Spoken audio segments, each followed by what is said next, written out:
La RNC fait un retour fracassant dans le final de la saison 2 de Fallout. La faction est importante pour les Terres Désolées. Voici son histoire. Tu vas m'écouter très attentivement. Tu vas l'aimer, cette histoire, c'est garanti. Bagarre, duel, torture, vengeance, géant, monstre, poursuite, évasion, grand amour, miracle.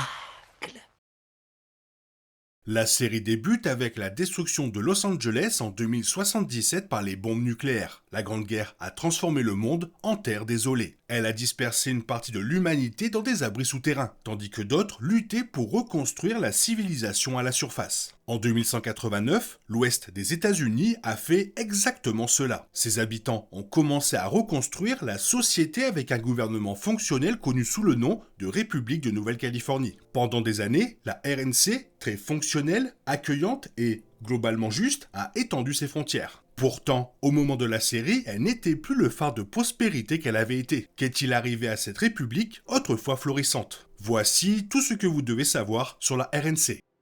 Les joueurs ont découvert la RNC, sa capitale, Shady Sands, à la fin du premier Fallout. La République de Nouvelle-Californie est ensuite apparue dans Fallout 2, qui se déroule sur la côte ouest. Ce puissant gouvernement a également été mentionné dans les 3e et 4e opus de la licence, mais il a joué un rôle majeur dans Fallout New Vegas. Au début de Fallout New Vegas, la RNC contrôlait le barrage Hoover et était alliée à Monsieur House, le dirigeant de New Vegas. Le statut de ce puissant gouvernement impérialiste à la fin du jeu dépend des choix du joueur. Vous pouvez en apprendre davantage sur Fallout New Vegas, Monsieur House et les fins alternatives du jeu grâce à une vidéo déjà présente sur la chaîne. La RNC, dont le drapeau officiel est une version du drapeau original de l'État de Californie orné d'un ours à 2 têtes, trouve ses origines dans la surpopulation de l'abri 15. La plupart des membres de cet abri, d'une grande diversité, quittèrent l'abri en 2097 pour vivre à la surface. Ils y utilisèrent la technologie Voltec pour bâtir des communautés florissantes et autosuffisantes, dont Shady Sands, fondée en 2142. La ville était dirigée par Aradesh, un ancien résident de l'abri, qui assurait la sécurité de la communauté en repoussant les tribus de pillards locales, dont certaines étaient composées de ses anciens compagnons de l'abri 15. Avec l'aide de sa fille Tandy, Aradesh supervisa la prospérité croissante de Shady Sands. Puis, en 2186, Shady Sands et d'autres communautés voisines formèrent un gouvernement provisoire dans le but de créer une république fonctionnelle. 3 ans plus tard, 5 États signèrent une constitution officielle donnant naissance à la République de Nouvelle-Californie. Aradesh deviendrait le premier président d'une nation qui allait devenir le gouvernement le plus important et le plus puissant d'Amérique du Nord depuis la Grande Guerre. Aradesh fut le premier président de la RNC, mais il disparut mystérieusement 7 ans après son entrée en fonction. Sa disparition est d'autant plus remarquable qu'il s'intéressait à l'abri 13, abandonné, et que, dans ce monde, il est possible de réapparaître et de vivre des siècles sous forme de ghouls, de cerveaux connectés à un ordinateur, dans des capsules de survie, ou encore d'être réveillé d'un sommeil cryogénique. Après sa mort présumée, sa fille Tandy lui succéda pendant 52 ans. Au moins 3 autres présidents lui succédèrent, Tandy ayant été une dirigeante véritablement visionnaire. La nouvelle République de Californie était précisément cela, une république démocratique fédérale fondée sur les anciens États-Unis. Un président issu du pouvoir exécutif, appelé Conseil, en était le chef d'État. La RNC disposait également d'un Sénat élu directement par les citoyens. Les membres du Congrès élisaient ensuite le président, le vice-président et le cabinet exécutif pour un mandat de 5 ans. Renouvelable indéfiniment. Bien qu'étant une démocratie dotée d'un pouvoir judiciaire chargé de faire appliquer les lois, les présidents de la RNC rencontraient généralement peu d'opposition dans la mise en œuvre de leur politique. La RNC disposait de lois et de procédures d'immigration simples et directes pour les personnes non violentes, ce qui contribua à l'augmentation du nombre de ses citoyens. Elle avait également mis en place une procédure formelle d'adhésion pour les tribus et les communautés, ce qui permit d'étendre ses frontières. La nouvelle République de Californie possédait en outre une armée permanente, puissante et moderne, composée de volontaires et de conscrits. Cette nation diversifiée et accueillante protégeait les non-citoyens et les non-humains sans distinction. Elle accueillait les mutants et les ghouls, dont les lois et les tribunaux les protégeaient avant même qu'ils n'obtiennent la citoyenneté. La République, qui avait adopté des lois sur l'égalité, interdisant presque toutes les formes de discrimination, appliquait également strictement le principe de séparation de l'Église et de l'État. Mais les religions non violentes étaient libres de pratiquer leur culte. Le gouvernement disposait même d'un ministère des Affaires étrangères chargé d'établir des relations et des communications officielles avec les autres gouvernements et groupes. Il construisait également des routes, des voies ferrées, des forts et d'autres infrastructures, le tout financé par une monnaie officielle.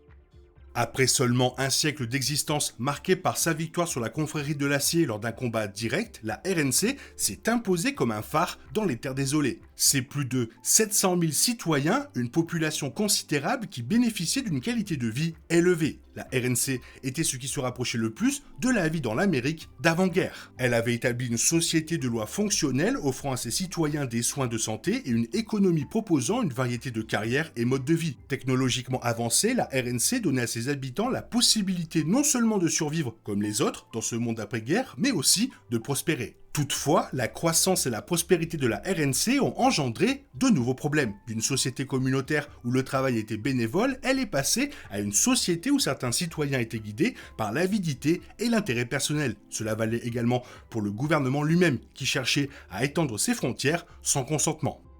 À son apogée, la RNC, prônant un monde sans drogue, sans esclavage et sans prostitution, étendit ses frontières du sud de la Californie jusqu'à l'Oregon au nord. Elle s'étendit également au Nevada et au désert du Mojave, mais son expansion vers l'est ne fut pas entièrement consentie par la population. La RNC adopta une politique expansionniste impérialiste. Cela la mena à prendre le contrôle du barrage Hoover sans toutefois chercher à conquérir New Vegas. Elle conclut au contraire une alliance avec la ville qu'elle entendait également protéger. Le barrage Hoover était une source d'eau potable et d'énergie, deux éléments qui améliorèrent considérablement la qualité de vie des citoyens de la RNC. Mais le barrage illustrait aussi la nouvelle approche militariste de la République de Nouvelle-Californie pour atteindre ses objectifs. Pourtant bienveillant. La seconde bataille du barrage Hoover, qui conclut Fallout New Vegas, montra que tous n'étaient pas prêts à accepter la domination de la RNC sans combattre. Parmi eux, un groupe qui avait passé des années à planifier secrètement son ascension vers la surface.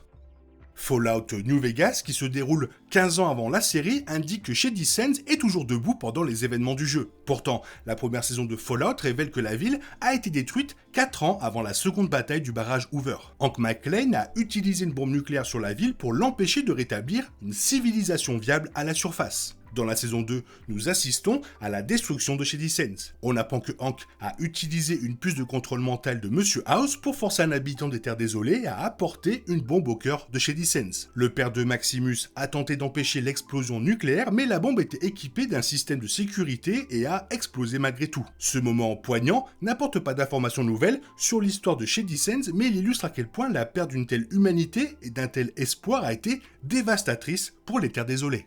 La saison 2 nous révèle l'identité de l'organisation responsable du bombardement de Shady Sands. Il s'agit en réalité de l'Enclave, qui a ordonné l'utilisation d'une bombe nucléaire sur la capitale de la RNC. Ou du moins, Hank a agi pour le compte de l'Enclave. Dans cette saison, on apprend que Hank travaillait pour l'Enclave depuis le début, et non pour Voltec comme on le pensait dans la première saison. L'Enclave avait infiltré Voltec bien avant la Grande Guerre. Ce raid ciblé contre la Nouvelle République de Californie a donc été ordonné par la sinistre organisation, véritable marionnettiste des terres désolées, de Voltec et de tout le reste. On ignore encore leur véritable intention dans la série, mais on parie qu'ils préparent quelque chose de louche. Le fait qu'ils disposent apparemment de bombes nucléaires ne fait qu'accroître nos inquiétudes.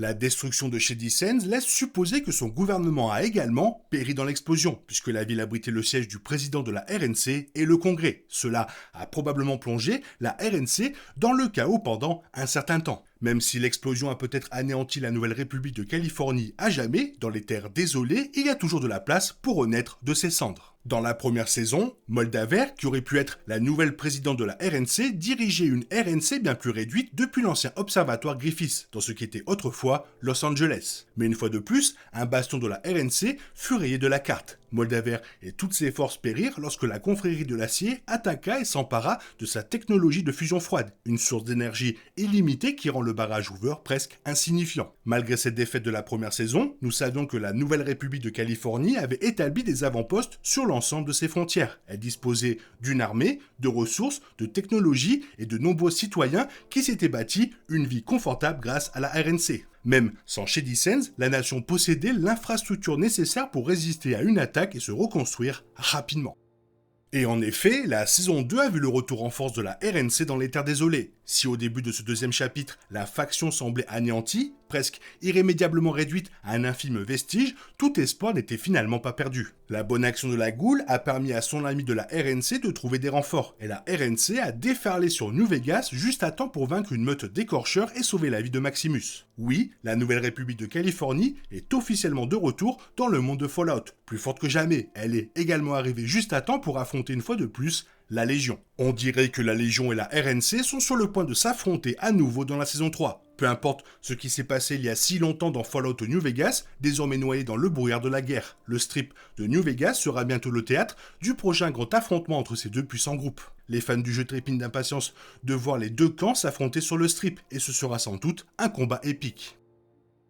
Mais, comme nous l'avons vu dans la saison 2, que ce soit lorsque Maximus a revêtu l'armure assistée de la RNC ou lors du retour de la RNC elle-même, cette organisation revêt une importance capitale pour les habitants des Terres désolées. Il ne s'agit pas seulement de sa puissance militaire. La Nouvelle République de Californie incarne l'espoir d'un monde meilleur dans le chaos et le danger de la surface. La Nouvelle République de Californie est peut-être le seul groupe suffisamment puissant pour sauver le monde. Elle pourrait tenir tête à la Confrérie de l'Acier, à la Légion, à Voltec et à l'Enclave. Mais, plus important encore, elle est peut-être la seule capable d'accomplir une véritable révolution. Elle pourrait aider l'humanité à instaurer une société véritablement libre et juste pour tous. Espérons que, cette fois, elle n'agira ainsi qu'avec ceux qui souhaitent la rejoindre.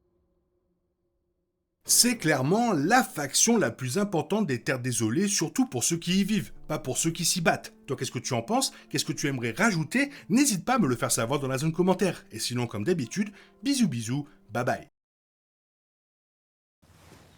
T'es toujours là, toi? C'est fini. Rentre chez toi. Allez, dehors. Naï, naï, naï.